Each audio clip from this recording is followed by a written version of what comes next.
movies, I mean, obviously we're going for like, fishing, hurricane, global warming movies, I guess, would do well down here.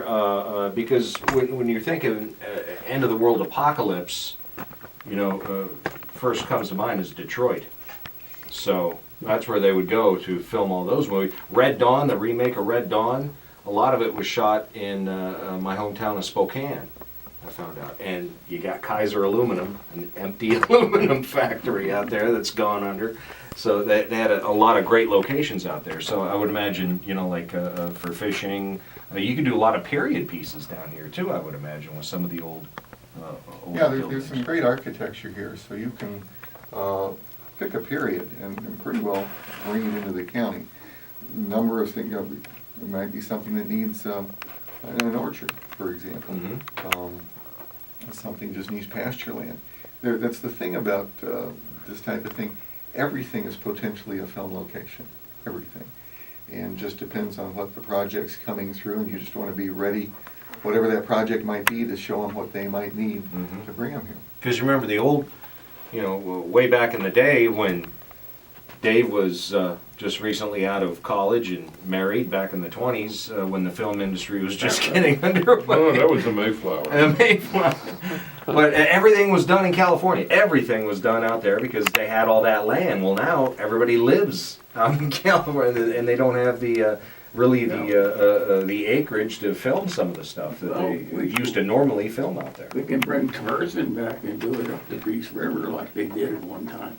Hey, there's a fellow down in Sanibel that wrote us several books about island life, novels. Matter of fact, he's got a bar down there. I can't remember his name, but he wrote a whole series of fictional novels and pretty good stuff. I read a couple of them. He wrote about 6 of them. But like I say, he owns a bar on I think it's Sanibel or the adjacent island there.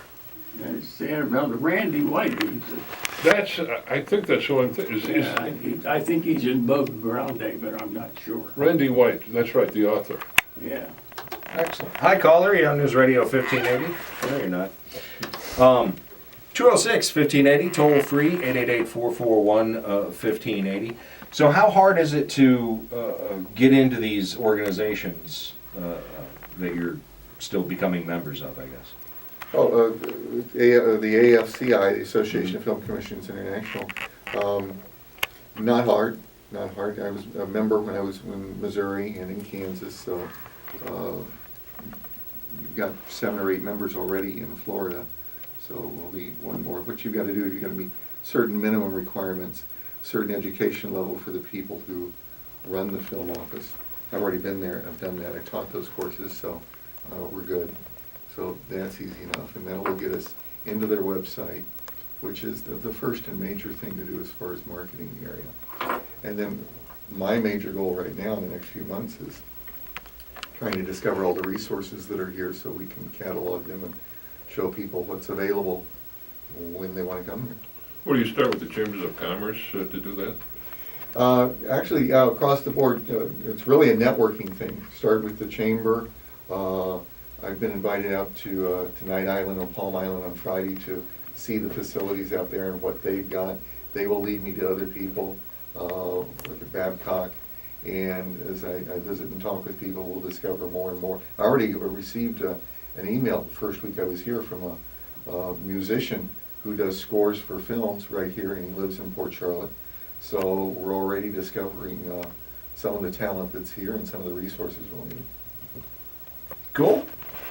Were you here when all the photographs were taken a couple of weeks ago out on the harbor? Oh, and all the boats were out there? I wasn't at that event, but I heard about it was a helicopter shot that. Helicopter, okay. there were airplanes. Some of the people. This is a Punta Gorda thing, celebrating an anniversary, and they had a whole bunch of the residents there forming letters on the ground. I heard about it. Yeah, you got to see those pictures. It's the Punta Gorda Civic Association that did that. You might want to contact them. All right, I will. Because that's a good advertisement for the county. Yeah, 125 years. Yeah, wasn't I think your colleague hosted that. The golden one? Mr. Collins, the hippo? Yeah, Or yeah. Charlie the Vagabond Shoe? No, I think it was Hippo that hosted, he was the master of ceremonies in that whole thing, Oh, cool. yeah. Well, he works cheap. That's it for this hour, kids. We're going to be back after a Fox News Radio update with more stuff and your phone calls too. So come on back to News Radio 1580.